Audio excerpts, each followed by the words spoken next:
Hey everyone, welcome back to Someone's PC. Me and Russ are going to be going over um, our latest testing and thoughts on going into the Boston Open and Worlds, whichever one is relevant to you. Whoever's attending this summer, we're just going to run over all the decks that you should expect to see and how after testing, our thoughts have changed since our brief video post Nationals when we kind of ran through all the decks really quickly. We're gonna, yeah, we're gonna tell you what decks you should expect to play against, what decks we think are good plays, what decks are safe plays, etc. So Yeah. So, to start, the Boston Open is a beast idea. Like, that was a good side event to have. yeah, I agree. Like, Yeah, it gives like all the people who either don't make day two or just the people that want to show up but don't have per-entry championship points that since they took away the LCQ, like they have a big event to play in. yeah, So I think exactly. that's really cool. Um, the format though, how do you like it? The 4 flights, and then you take top 8 of each flight, and I think it was 64 people per flight. This was 128. I think it's 128 because they capped it at like 500 something. So Okay, like yeah, four so times it's 128. 128, and then you take a top 8 from that. I mean, I think it's fine. I mean, some people are always going to say their flight is harder than somebody else's, but I don't really see the reason for breaking it up into flights, but I don't think it's like a bad idea.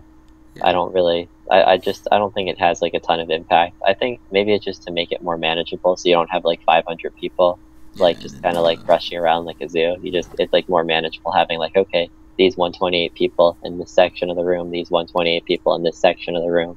If one and it's like it might run faster because like if there's one really long sudden death game, it holds up everybody. But this way, they could just kind of run each flight as so like if there's like a hold up in one flight, it doesn't stop everybody, and then if there's a hold up in like another flight, then the other flight can catch up. So I think just for logistical reasons, it makes sense.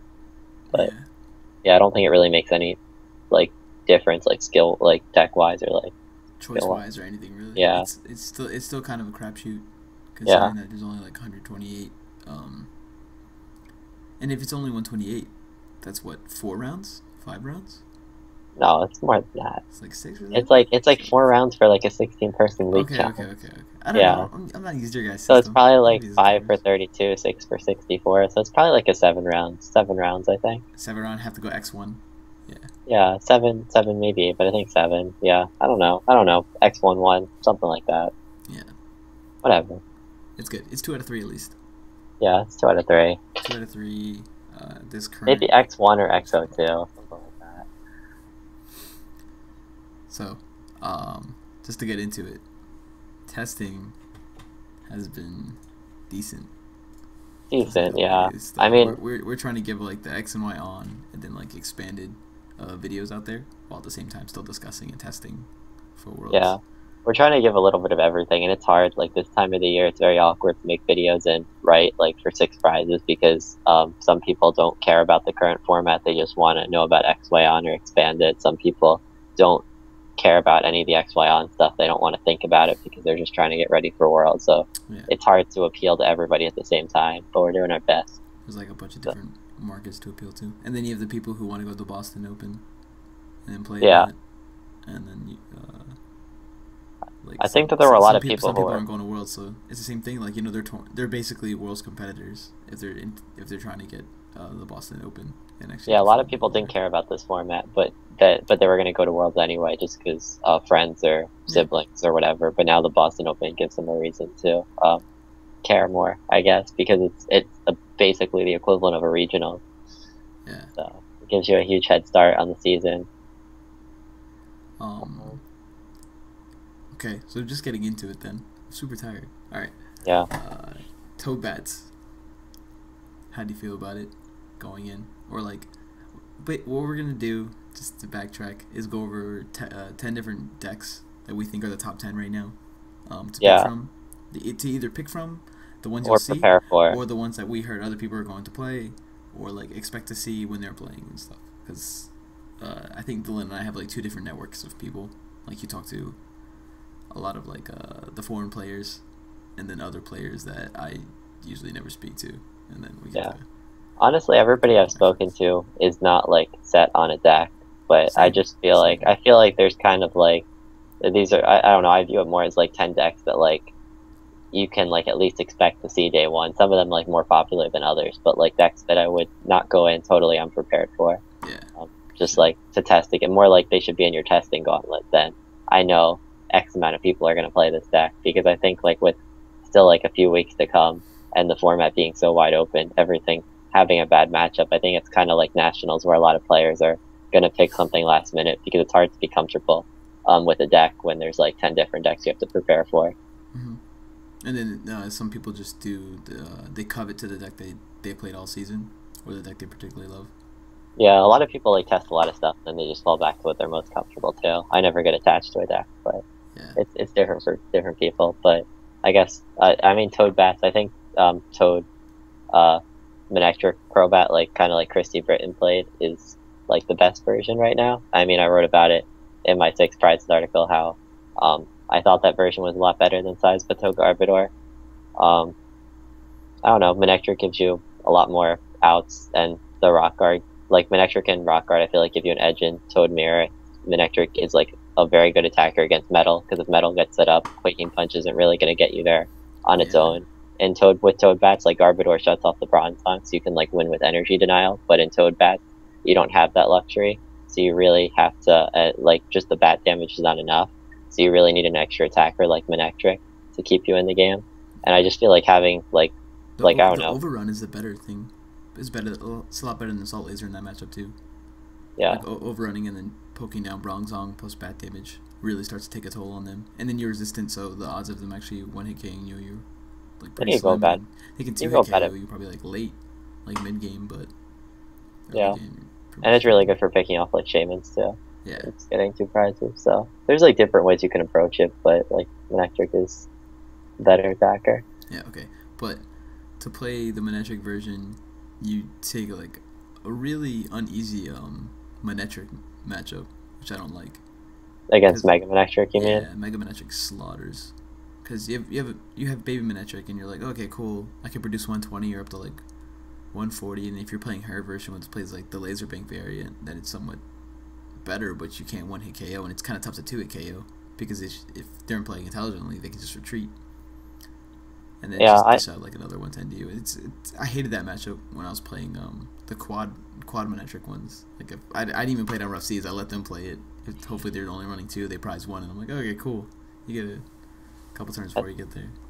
I think a lot of the matchup just comes down to trying to win the stadium war. You don't want to play a stadium before the Manectric player plays a Rough Seas. Just like you just damage them, force them to play the Rough Seas first and counter it, and then through like Quaking, you kind of like build up damage with Quaking Punch, and then get them to a point where you go like Bat Laser, Assault Laser, and one shot, and their Manectric Yeah, that take out you the built up Manectric. damage on, and hopefully like making them play their stadium first, so you can win the stadium war, item locking them so they can't hope maybe they get stuck and then they can't play VS Seeker for Juniper and draw into more stadiums. But like if they get like a constant stream of Mega Manectric, replace your stadium with Rough Seas every turn, then yeah, Yeah, like Ruff says, you're never gonna win because they just out heal you and out damage you. and they could also be playing like the heavy water variant and play like two Suicune, and then Suicune runs your day. Yeah, I mean there's a Yeah, lot of like things that can go wrong. there's so many different ways to play Mega Manectric. We're gonna talk about that later, but Yeah. um, Toad to, Manectric Bat's the solid deck, yeah, but it's very it, solid. everything has It's problems. safe though. It's boring. I'm not saying like don't play boring, don't play unsafe, but it's so expected. Rock Guard is fun, but Yeah, other than the Rock Guard aspect, Rock yeah. is more than fun. Shit's OP, so good. Kyogre is So also pretty good. tough, but Yeah, um, Kyle, but it's like the same. It's like the same thing for Manectric. It does a ton of damage, and they have Rough Seas to heal. So it's like for the same reason that Mega Manectric is bad, Kyogre is also bad. Just they get that Kyogre, they play so many basic energies, they play a lot of supporters. They're not very item reliant. They get the rough. They play a lot of copies of Rough Seas. Um, so they're gonna put you in the same bad spot that Manectric puts you in. so you go in expecting to having that horrible matchup, Yeah, and if then you don't play against having a a, tough Manectric matchup. if you don't, what do you think about the deck against Kling Klang? Do you feel like its Kling Klang matchup is No, you get manageable? bodied Yeah, it's like badly. Like yeah. I got eaten in Georgia for that because I was still running the Manectric Toad variant. If I switched it around, same thing would have happened. It didn't really make a Yeah, difference about items. I think the only way that you could win is if you get up enough prizes before the Kling Kling comes out. But if the Kling Kling comes out and you're not down to like 2 prizes by that point, it's going to be very hard to steal the rest of the game with just Crobat and laser damage. I mean, you can be in a situation where like your opponent's an idiot, and then you can just Lysandre up the Kling Kling, and then hopefully you started Quaking Punching before they get a Floatstone down, and then you just laser.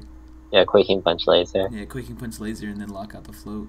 And then you force them to bench a Keldeo. Yeah. And then you can try and kill the Keldeo, and then hope that they don't AZ it. That's why, like, if you're at 2 prizes, a lot of times you can still steal the game. But, like, if you have 4 prizes and the Kling Kling comes out, then they just Keldeo to get out of the active. Then they sack the Keldeo and they do a ton of damage. Yeah. And then you bring it up again, and then they AZ it the second time. And it's just a mess. But if they turn 3 Kling Kling you, like, that really hurts. Like, if you weren't able to get off turn 2 Quaking Punches. So yeah, it just depends how many prizes you're able to get up. Like, yeah, if they get like a turn 3 Kling Kling, then you're probably still at 4 or 5 prizes remaining. So yeah, it's very hard to steal the game. But like, if you're at 1 or 2 prizes when Kling Kling comes out, you can close the game. It just depends. But yeah, it's a tough matchup. So if like you expect a lot of, it's tough, and then I didn't like it all when I played it. Like, if you expect a lot of Kling Kling and like Rough Seas decks, then it's like very bad. But like Christy still made top 8 with it. It's still like a good safe Toad deck. Because she's like Quaking Punch goddess. I mean, she doesn't even take interviews from like Nicolina and all those like female writing artists. Whatever. Yeah, Christy's pretty good. She's too good. She's pretty good. All right. Plays a lot of sides with it. Yeah. All right. So moving on from Toad Bats to Toad Garb. How do you feel about Toad Garb? I think it sucks. Yeah, I mean, I said before, I think Toad Garb sucks. Tested with it more, and I was like, I hate this build. I hate this deck. I think it's a fluke that it won Nationals. Like, the only reason to play Seismitoad Garbodor over Seismitoad Manectric Crobat is for the Kling Kling matchup, because you can turn off the Kling Kling ability, and then you have... So specifically for you? Is that and not only the Kling Kling ability, but also... Targeting your dumbass. the Bronzong ability, too. So that way they can deny all your energy, and then they could use Grenade Hammer and take all your energy out of play, and then they have a Garbodor in play, and then even if you could use items, it doesn't really matter. You're just kind of out of the game. But every other matchup, though, it's like much better to have the stuff like the Manectric and the Rock Guard and the Crobat to like keep up like prize trades with like Night March, and like Raichu, to have the Rock Guard for the mirror match, to have Manectric for Metal. Like, there's so many other matchups where even like Rock Guard and Crobat for Groudon, so many other matchups where all the other cards are so much more impactful. So I think unless you expect like a ton of Kling Kling and you're just set on playing Seismitoad because Seismitoad has got you there all year, then there's really no reason to play Seismitoad Garbodor. Yeah. So it's pretty much the same for me. You already know I hate the deck. Yeah, Russ hates the deck. I hate the deck. It's so bad. But good luck if you play it. Good luck with coin flips. Alright, Mega Manectric. We started talking about that before. Yeah, we talked about that. It's a solid, safe, good deck, but there's so many different ways to play it. I mean, what do you think is the best version right now? Best or most played? Because I think off the wall. You know. All right. Well, I guess. All right. Yeah, most played. We'll go with most played. So like most played and opinionated is Mega Manectric with Garb, and then with like a Grant Manley version. Okay. Right. But do you think that's most? I really didn't like his build. I mean, congrats to him for getting top 4 and everything. That's all good. But like, I didn't like his list at all. There's so many things I would have changed about it. I think a lot of people are changing it though, but they're just kind of like, he played like with Empoleon, but I think a lot of people expect a lot less fighting. So I think a lot of people are kind of taking out the Empoleon and the Archie and throwing in different things with it, which is really cool. So I expect like people just to kind of use like the Manectric Garbodor as like a skeleton and just kind of springboard off of it.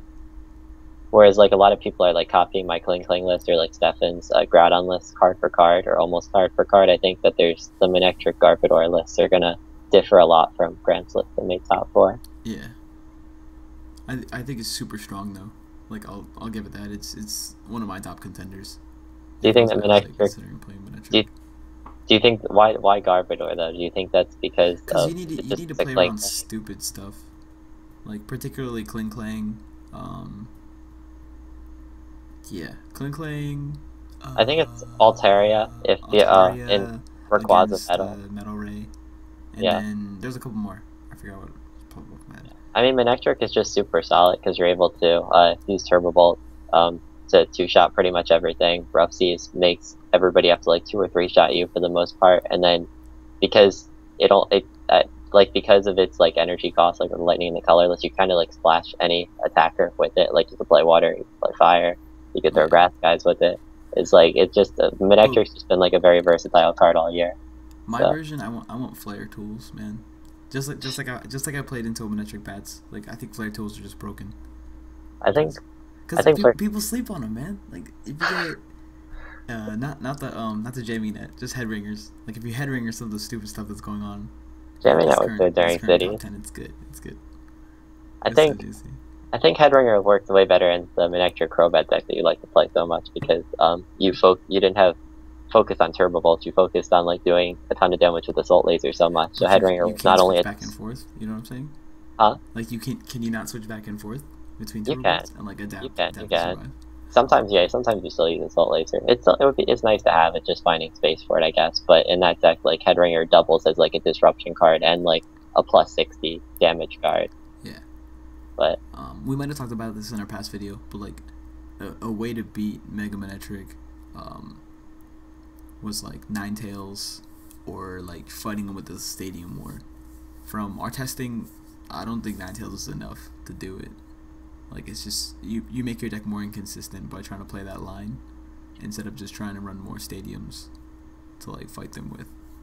to fight off the Roxy. Yeah, like you know what I'm saying. Like I think we discussed a little bit last like 2 or 3 videos ago Not when we 100% were sure. talking about it, because people they always give me that same response. I was like, I've been playing this if Rusty's was the card. Play Ninetales. I was like, I'm not gonna fit a 2/2 line of something that's so situational to just like Rusty's, even though it works permanently. Like yeah, cool if I lock in a Verbank or I lock in whatever stadium I'm playing, it's really cool. But like, there's so many times where you get to start a Vulpix when you wanted like the ideal start, and you have to waste a Floatstone or something on it in order to try and lock in.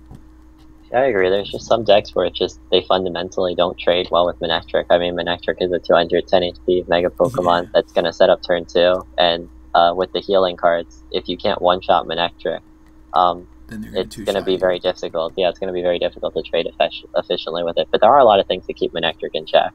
Yeah. Like, I think Kyogre and Groudon are two of like the biggest two that keep it in check. Kyogre trades more efficiently with Manectric than Manectric does with it, and they both heal a ton with Ralph-Seas, but just Kyogre's damage adds up a lot faster.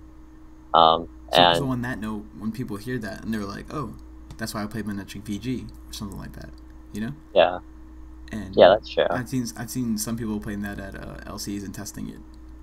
And then you lose to something like fighting. I mean, it all comes Yeah, I full mean, like you're always gonna have a playing loss, play. Yeah. but I don't know. Manectric VG just seems really bad to me. I haven't played it a ton. I know people played it like during the States format a lot, so like I guess it's not like a brand new thing, so it wouldn't surprise me if it came back. But like I don't know, I just played Darmstadt and Executor back then, so I was fine playing against it. Yeah, but they suck now. They really They suck. do, they do. Okay. Metal Ray. Yeah, that was one of the decks that I was hyping up the most heading into Nationals. That was like kind of like my fallback play. It's still really good. It's still really good. Yeah, but, I mean, it was like the only. I think it was one of like the only like standard decks that people were like hyping up a lot that actually made top 8 at U.S. Nationals. All the other like 7 were kind of like weird decks. It was like playing Wade Lord. I guess Toad Bats was standard too, but Hippowdon. like Hippowdon. It was all these weird decks people weren't talking about. That and straight metal, I guess, was there too. That's a normal deck, but yeah, Metal Ray is still really strong. If I didn't like find Clang or something, there's a good chance I would have ended up playing it myself. Do you still like it now? I don't. I think there's too much Manectric hype. Like, there's a ton of people saying Manectric, and now that Kling's here, I don't want to play Kling versus Metal Ray, or like Metal Ray versus Kling. Even though if you're packing 2 Heatran, you have a really good shot, but I disagree, but you still don't think you could win? I mean, you can win, but I think it's definitely the Kling player. What if you fit banned? FIFA ban? No, it doesn't matter. It's not about being able to Lysander and one-shot the Kling. I don't think. I think it's just that if the Kling gets out at a reasonable point in the game, it just limits your options for attackers for the rest of the game, or you have to waste your supporter and leave their attacker alone just to kill the Kling or the Kling on the bench, which just kind to of get revenge attack the following turn. Yeah, and it's like if you spend a turn Lysandering their Kling, then you don't end them like out of like Lysanders, and they could just like Lysander pick off your Shaman for 2 prizes, or just kill your attacker for free. So Yeah. I don't think it's an auto loss, but I think it's tough. And I agree. Like if all the Manectrics play Garbodor, then playing Altaria won't even help you in that matchup. So it does put it in a bad spot, like metagame wise. Even though the deck is really strong, it just kind of people are preparing against metal in general. So they're preparing against like Bronzong and Altaria unintentionally, kind of. Or Yeah. like I guess Metal Ray is Like metal. they get burned on the side. Yeah, they get Like burned on the side. collateral damage. Yeah, So I agree. I agree. It's tough. Metal Ray does like blow a lot of the. I feel like gives a lot of the Toad decks trouble. Um, does it give Raichu trouble though?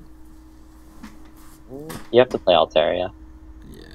If you play Altaria, I don't know, and it depends how devoted you are. Because some people are like 3/3 Mega Rayquaza, and they don't play a lot of like Tech Metal attackers. But I feel like if people move towards the version that Jeff Sock and Ben Sock played, I mean Jeff's list is on top 8 on like Pokemon.com, Yeah. where he kind of went with the 3/3 Bronzong line and only a 3/2 Mega Rayquaza line and a lot more Tech Metal attackers like double Aegislash. That gives you a better shot against Raichu too, without even playing Altaria. But like if you played something like that and then like added a 1/1 Altaria into it, I think that would give you a very playable Raichu matchup. Yeah. But like you said, Mega Manectric with Garbodor and Kling are still going to be very uphill. So not 100% sure how I feel about it. I don't like it. Yeah, It's still a man. Like in what situation would I want to play that one? I can rather just play Kling. Is my point. Like I'd rather just play Kling. Some people feel like Kling is clunky. Mega Rayquaza is fast. It's so good. It's so consistent. But speed. Yeah, like matchup wise, I agree that it's not the best play. It's like a very strong deck, but it's kind of like because people know this deck exists, they're ready for it type thing. Yeah. I mean, everything has a bad matchup. So, I mean, I guess if you're willing to take those bad matchups or you feel like you can fix them somehow, because, I mean, when you play Bronzong, you could have a lot of different Tech Metal attackers. So maybe you can find something that works. But Doom Desire. Let's go. Alright. We'll move on from that and just go to Kling. I mean, obviously, we like Kling. Still top 3 choice. Just too much control from that. I think the only thing that really keeps Kling in check is Seismitoad Garbodor. Or I guess a random Flareon deck could beat it. But like other than those matchups, I think Kling is like super strong. I mean, if Manectric Garbodor gets the dream, like Mega Manectric Trubbish, then I guess you're in trouble. Yeah. But I mean, it's very hard to get like a turn 2 Mega Manectric, turn 2 Garbodor with like a secondary Trubbish on the bench. Even so, like, that's still not enough because they don't produce enough damage for you to care. Yeah, like Mega Manectric doesn't one-shot Pokemon, and they don't like disrupt your energy. They don't stop you from playing BS Seeker like Seismitoad does. They don't one-shot Kling, so if you're able to just like wait a turn and put 3 energies onto Aegislash manually, and then you can Lysander the Garbodor. Yeah. It's like if you Lysander both Garbodors, it's kind of like a win condition for you. So I think like Kling still has a chance, a good chance against Manectric Garbodor. It's like very 50-50 against Raichu. It's good against all these EX decks. It's just really bad against Toad Garbodor and a random fire deck. Yeah. Which puts it in a really when you played with that at Nationals, like just to give people like a little bit of insight, were you super conservative with playing down your Shaman EX and Manectric matchups, or do you just go ham and try to establish Kling as soon as possible? Like, were you willing to sacrifice the Shamans? Like, let's say like you had an Ultra Ball hand and then you didn't have a Sycamore and you either wanted to set up with Jirachi or you wanted to go for like Shamans and then continue. If it was like you have a different mindset. This is why you said Kling is skillful. Like you talked about this. You're like some matchups. Exactly. Manectric is not a very skillful matchup. It's a matchup where you kind of have to play yourself into a loss. But if they don't play Garbodor, but as far as the Shaman versus Jirachi, I guess example you gave, if I can like Shaman for like 4, 5, 6 cards, and it's like in Ultra Ball no supporter type hands, I will definitely go for the Shaman, unless like my other 2 cards are something like double Kling, where I might want a Jirachi for an end to like, because I don't want to like Shaman into a Sycamore, and then because I didn't play Faker Dash, have to Sycamore away my 2 Kling. Like as long as my other cards aren't cards that I can't afford to discard, if I like Shaman into a Sycamore, then I'll still go for the Shaman, because there's plenty of times where you can like either afford to Sky Return your Shaman in the beginning of the game, because having like Aegislash Metal DCE isn't really a priority, because you're just trying to get an Aegislash with 3 metals to kill Garbodor, and if they don't play Garbodor, you win anyway, and you have plenty of time to AZ the Shaman or Sky Return it. And if they pick it off turn 2, great. Then that just gives you plenty of time to like Jirachi into teammates and set up. Like it's also a good idea to save the Jirachi, because if they're not playing the Garbodor version, if you get Kling Kling, you win. So just Ultra Ball for Jirachi for Rare Candy for teammates or Rare Candy is like a win condition. That's also something that I took into consideration. Okay. Yeah. Nah, I just want people to understand your mindset sometimes when you're playing, because we know people punt wins Yeah. away. A lot of times it's like it really does depend what your opponent does. Like it depends. Like Shaman, it's like, okay, if I put this down, I either need to have time to Sky Return it or AZ it, or I have to be willing to like give up the 2 prizes. And like based on how fast your opponent's start is and how fast your start, you kind of have to think a few turns ahead. Like, can I afford to give up these 2 prizes? Like, and most of the time you can. When it's like really early in the game, you'll either have time to Sky Return or whatever. And like you just have to like go like, oh, do I want to get Bronzong first, or or is it like really a priority to get Kling Kling first? And I think a lot of people go for Ultra Ball for Kling turn 1 all the time, and then they complain that the deck is too clunky and slow and inconsistent. But that's because if they would have gotten Bronzor first, then they could have gotten extra energy into play and then set up like Kling Kling secondary. So it really depends like matchup by matchup, and you really have to weigh which one is more important for the situation. But yeah, gotcha. I think Kling Kling is well positioned, like you said, top 3 easily. Raichu bets. I know of not a single American that plans on playing that. I think Raichu bats. Like when you said it was hype, I was like, I didn't hear anything from anyone talking about Raichu bats. I think that Raichu bats is in a better spot than it was pre-US Nationals, because pre-US Nationals, everybody was like, oh man, Raichu dominated Canada, have to beat Raichu. Yeah. Now it's kind of like Raichu was nowhere to be seen in top 16. And Landorus Crobat was also a deck that was more in the metagame, and now that deck has just fallen off completely. Yeah. I mean, if anybody plays it, good luck to you. It's very poorly positioned. Yeah, it has a lot going against it. Yeah, I mean, Seismitoad, Kyogre, Groudon, Kling Kling, it's like everything. But you beat Manectric though. Yeah. Yeah, but now, I mean, looking at the decks that did well, like Raichu bats isn't terrible against any of them. It's not great against a lot of them, but it's not terrible against any of them. So I don't know anybody that's like super hyped, like, oh man, I'm gonna play Raichu bats, I'm gonna like crush the format. But it's like, it just kind of like Raichu bats did good in Canada, and then in the US Nationals, a lot of people were like, man, can't lose to Raichu. Now people don't have that mindset anymore, and like Canada kind of showed, if people aren't ready for Raichu bats, it's like a super consistent deck with like some good matchups and not very many bad ones. So if people if they forget about it, then they're gonna definitely get caught off. It'll find its way in somewhere. And it's like a safe deck. It's like it's one of the few decks that don't have like that glaring auto loss, especially when like Landorus Crobat is now out of the meta, which was one of the tougher matchups for Raichu Crobat. I think that it could definitely sneak back in there. But it's like not a deck where oh man, I'm gonna play with Raichu Crobat and go XO. Yeah. It's just kind of like you still have trouble with Aegislash sometimes though. Yeah, you do. Blocking is annoying, and that's both in Kling Kling and in Metal Ray. So it's like you have attacks that you can play. You can play. I don't know. You can play Silent Lab. You can play. I mean, X attacker to try and deal with Aegislash better. But I wouldn't recommend it. I don't think it's a terrible. But I think Raichu bats is better than Russ is giving it credit for. I think it's a safe play. It's not a deck that I would play because I never play safe decks. I think. Yeah, if I'm going safe, I might as well go Toad Bats. Something safer. Something where I think Toad Bats has bad matchups though. Like Toad Bats is like openly bad to Kyogre. I'd rather have good matchups and then like pretty bad ones than to go like 50-50 against it all, and then you run into bad hands at evolution lines and shit. That's the definition of a safe play though. Some people like to go 50-50 against almost everything, and if that's what you want to do, then Raichu bats. Okay, that's fine. I'll give you that. That's my only point. I'm not saying it's a great play, but it has. No, I got you. All right, Groudon. Which variant do you like the most? I mean, the one that I mentioned in my article, and the one that which is very close to the one that Stefan Tobacco made top 16 with, the one with just the Robo Substitutes and the Wobbuffets and the Hard Charms alongside the Focus Sash. Yeah, I think that's the main version that people are testing with and against as well. So I think it's super strong, other than Hippowdon. If you play against Hippowdon and Kling Kling, because it's all EXs. You take that loss. Without, if you don't expect to run into Kling Kling and Hippowdon, like if you think that Kling Kling's a clunky deck that won't do well at all, then I say play Groudon, because I think that if those decks didn't exist, then Stefan would have won nationals with Groudon for sure. His build was like super solid. Yeah. There were only like 1 or 2 cards that like I changed. So And I don't then know. there's really nothing in top 8 stopping him Yeah, besides you and Hippowdon, yeah. Hippowdon. Yeah.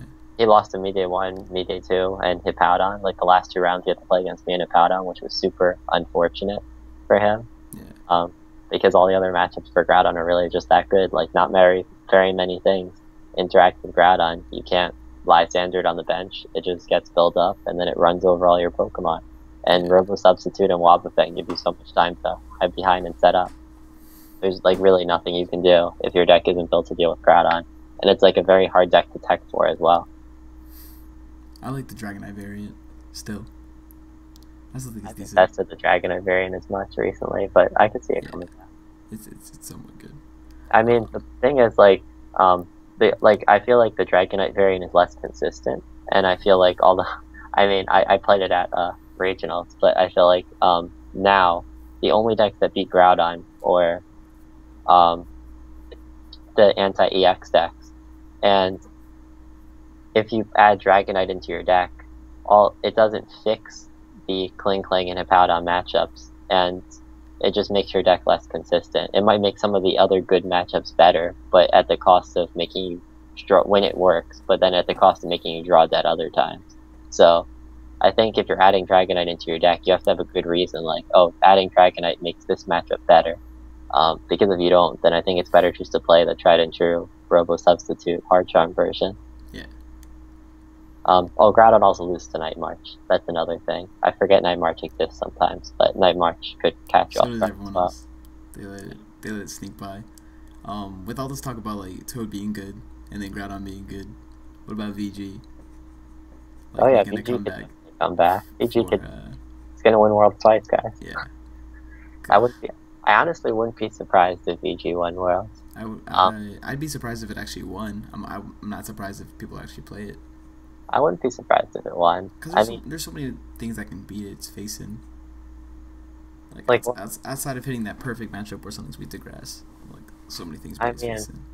The reason to play VG is because not a lot of things beat, like I guess Kling and Seismitoad and Groudon.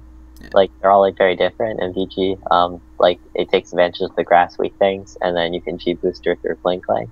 So, that gives it that's like what makes it have a place again. Yeah. Why somebody would reconsider it, because of those things. There's a lot of grass weak decks. It beats Kling, but if people just stick with like the safe decks like Manectric, Metal Ray, stuff like that, Raichu Bats, Night March, then you're really fighting a lot of uphill battles, and you kind of have to tech for all those matchups. So it really depends what you expect to see. I gotcha. I mean, do you think I that? don't know. Do I think You don't think it's that good? I think everyone and their mom has told me that Manectric is like one of their high considered plays, and Yeah. how much people are like considering it some form of Manectric. I don't think VG can get through that. I agree. I think at least not for day one. Day two, when it's a lot like less people, and then more people are gonna be thinking they can't be playing Manectric because of like X reason, or some people might try to go rogue decks all expecting Manectric, then they shouldn't play it. Then VG.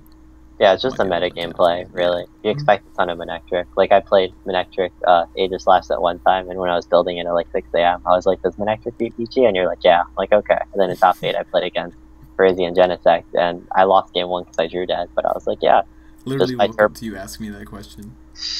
just by turbo I was bolting and laying in bed, healing. woke up and you're like, "Hey, is BB?" I was like, "Yeah, it slaughters it." And you're like, "Okay." I was wondering, like, do I need to play Manectric with Fire to beat that matchup? But yeah, from just playing that top 8 matchup, I really saw how, like, you can just win BVG just by using Turbo Bolt and healing.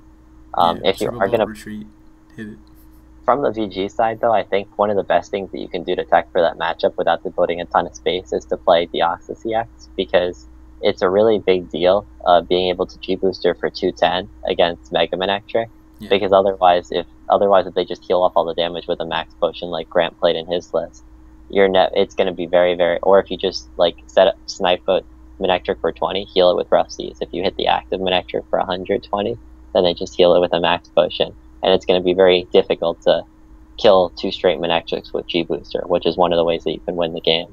So playing Deox with DX would definitely be your best shot at winning that matchup for somebody who is trying to perfect Ferozzi and Genesect for day one or whatever, because they have a lot of experience with the deck throughout the year, and they're happy that it might come back. But yeah, I agree that it's more of a metagame thing, and it's going to be uphill if you expect a ton of Night March and Mega Manectric. But yeah, so that's what's next, Night March. Yeah, I like the Night sleeper that no one's expecting. Night March is cute. If you expect it, you're playing something that's unideal for the rest of the meta. You know, like Night March loses to what, bats? Yeah, I mean, there was like, I mean, we saw this. It's like kind of starting to come full circle. Like in my pre nationals Six Prizes article, I started to I talked about at the end like how like everybody's ready for Night March now, but if like the metagame shifts enough, I did mention that Night March would come back, and this is how I would play it, like etc. But yeah, Night March is they lose to Crobat, and that's kind of what we saw at Canada Nationals. Everybody played, and like all the weird nationals before Canada, like everybody played Landorus Crobat, Raiju Crobat, Metal with Aegislash, and there's still some of that around. Like there's still some Raiju Crobat. Landorus Crobat is kind of out the meta, but there's Seismitoad Crobat and the Rock Guard, which you just kind of hit them with Night March and then they get knocked out. So, like, there's decks that keep it in check, but there's also, like, decks like Groudon, where Night March could catch you completely off guard, or Night March puts up, like, a pretty even game against Clink Clink. So I hate this format. Yeah. Night March is, like, not a terrible deck, awkward. But there's so many things to play, and there's so many variables. Yeah, I agree. A lot of people ask me what the play is, and it's just, I don't know. There's no play. Everything has a bad matchup. Things out there.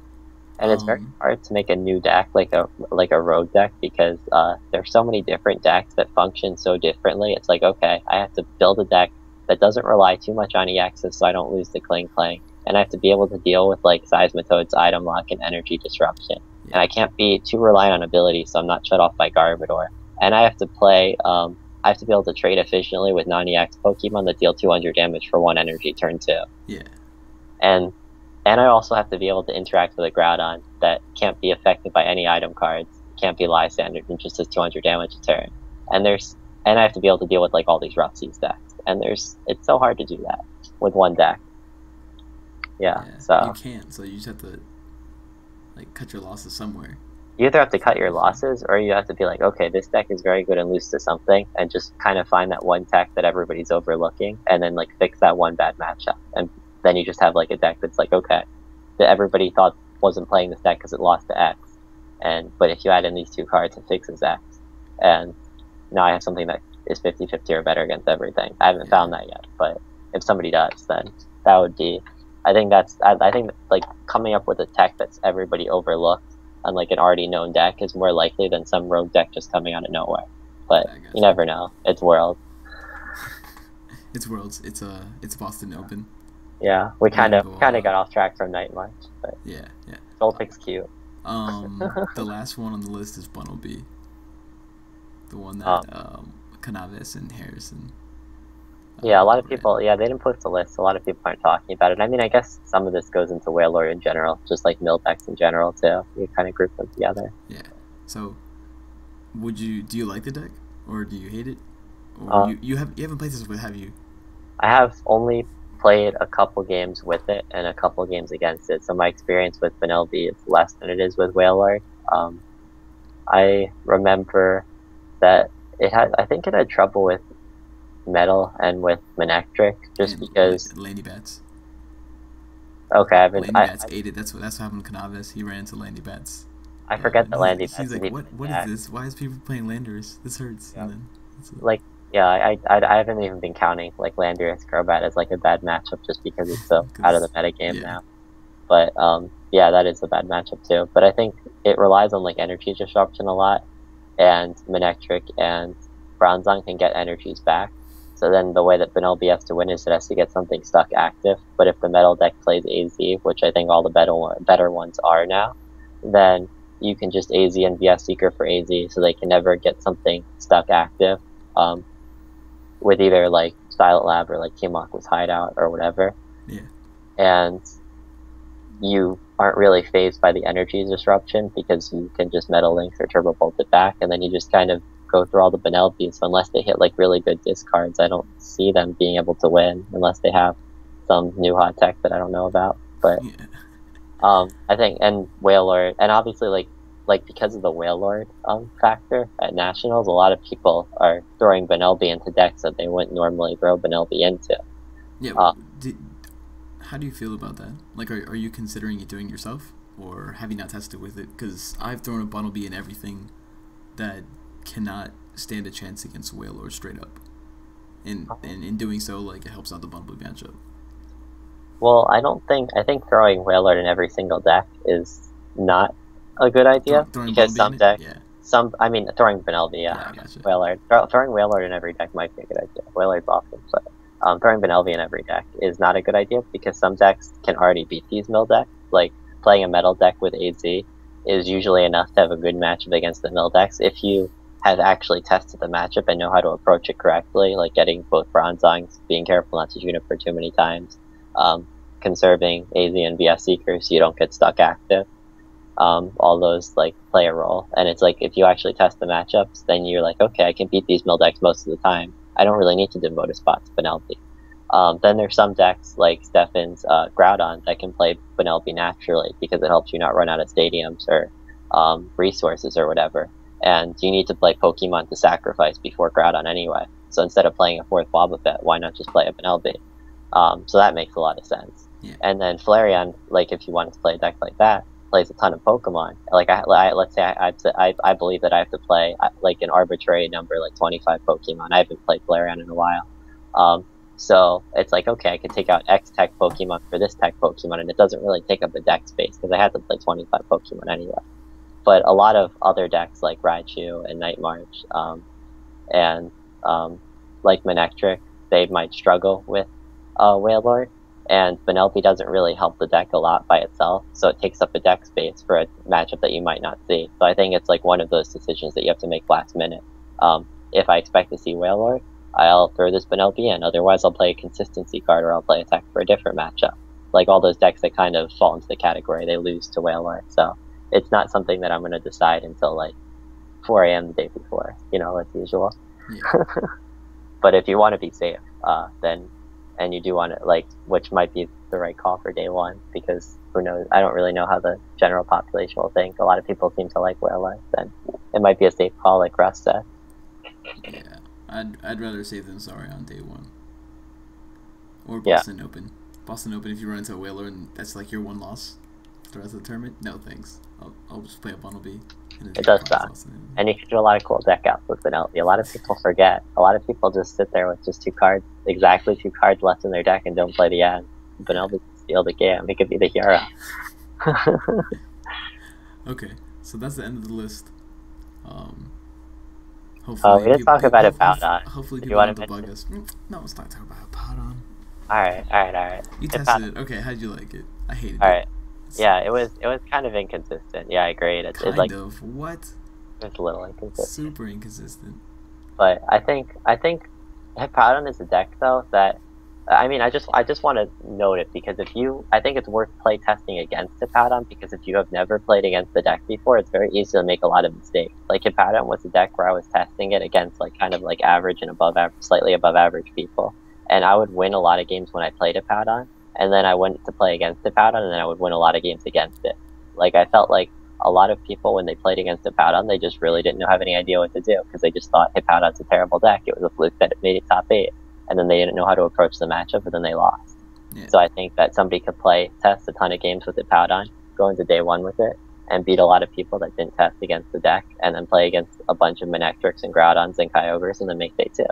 So I think that if you're playing a deck that doesn't auto-loss to Hippowdon, it's definitely worth investing at least maybe 5 or 10 games in the matchup just so you know how to approach it, so you don't get run over by the deck. That's all I wanted to say about it. But I agree, it's like an inconsistent deck, and if you don't play against a ton of decks like Manectric and stuff, then it's going to be, and you play against players who know how to play the matchup, then it's going to be very hard to make it too. But if you expect a ton of Manectric and Groudon, and you don't think that people are going to be able to play against your deck very well, and you think that you could outplay them with a Powdon, then go for it. So This video is gonna be hilarious, dude. Cause I'm so tired. Cause at 3 a.m. and I'm yawning, and you're just ranting like crazy and full of energy. My sleep schedule's a little off, but yeah. Too much happiness. All right. All right. Yeah. All right. The next two parts, we're just gonna talk about X and Y on, very very briefly. It sucks.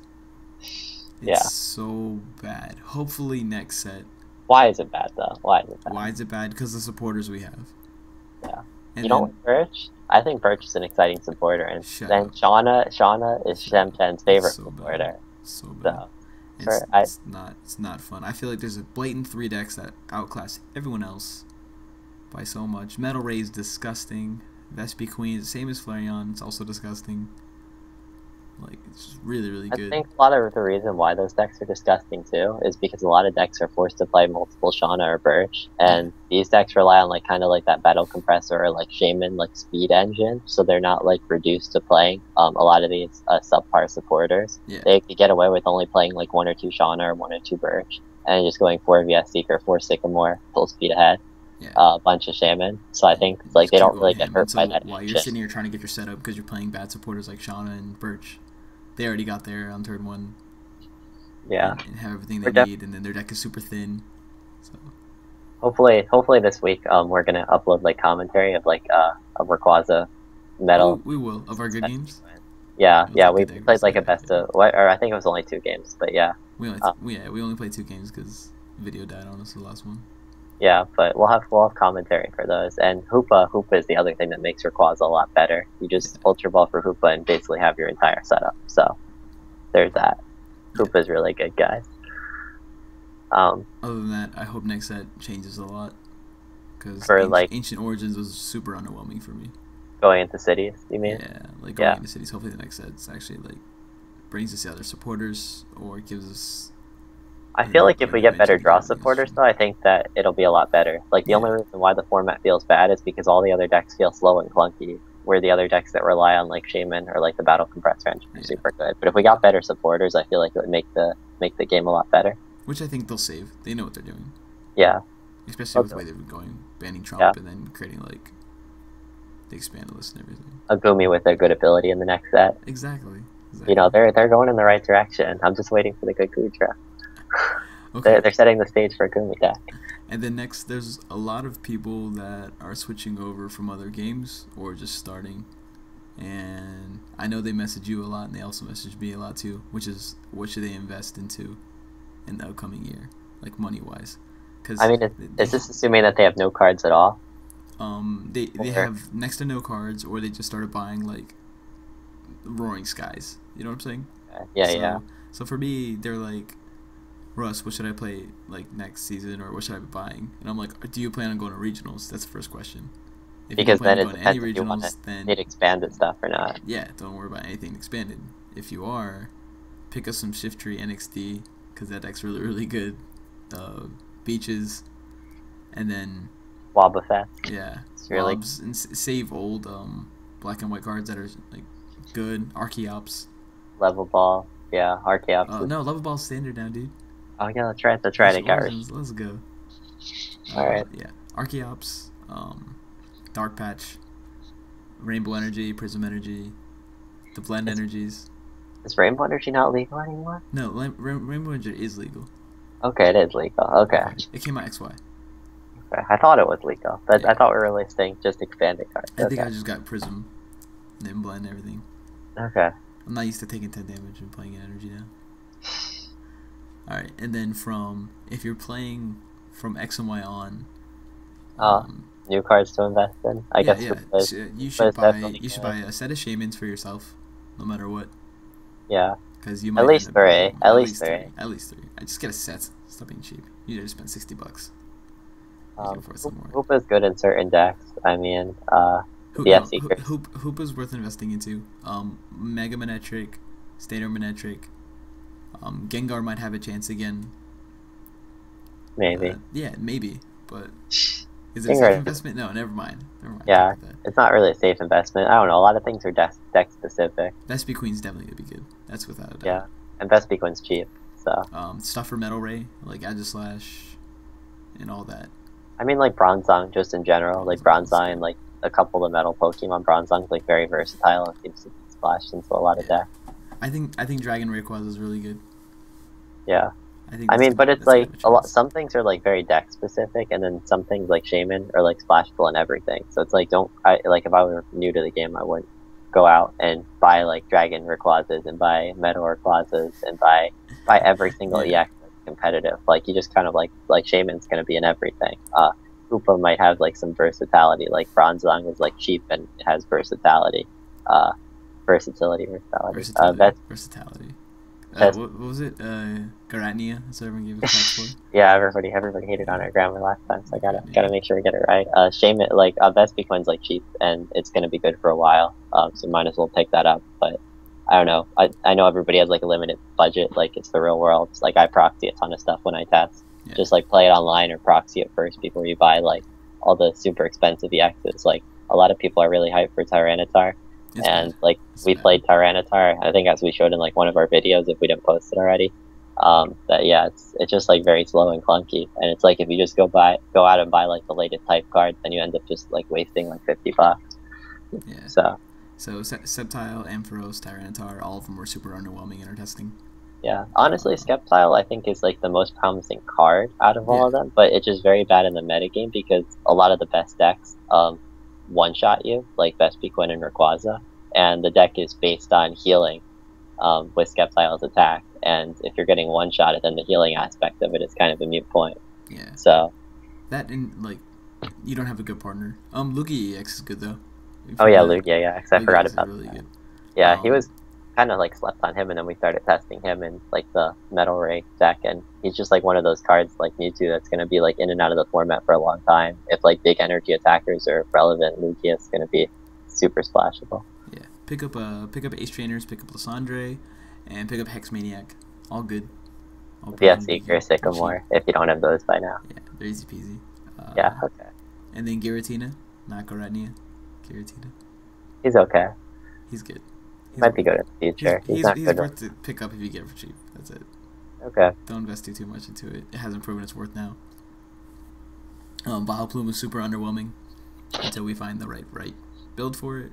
I mean, we kind of talked about this in like our last video, Yeah, like in the yeah. middle of our commentary. But the biggest problem with Bioflume is it's very like the most important item to like block.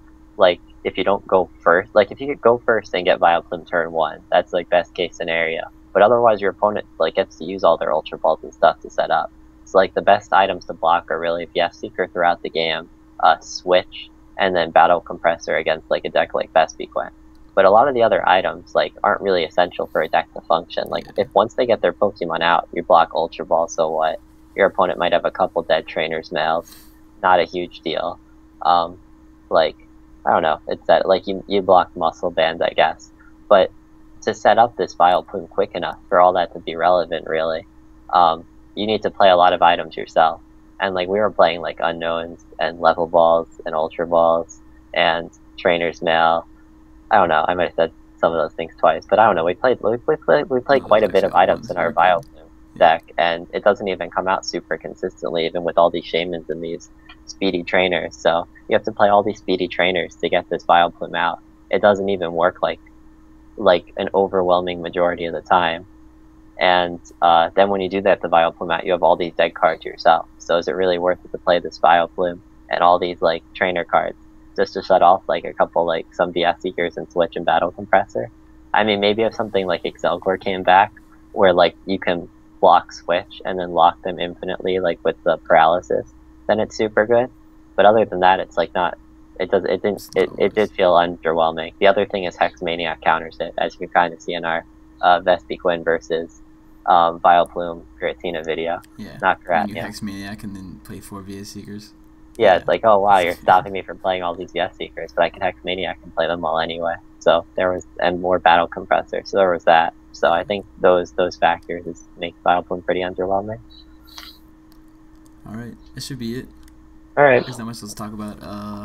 We're gonna have more videos coming up soon.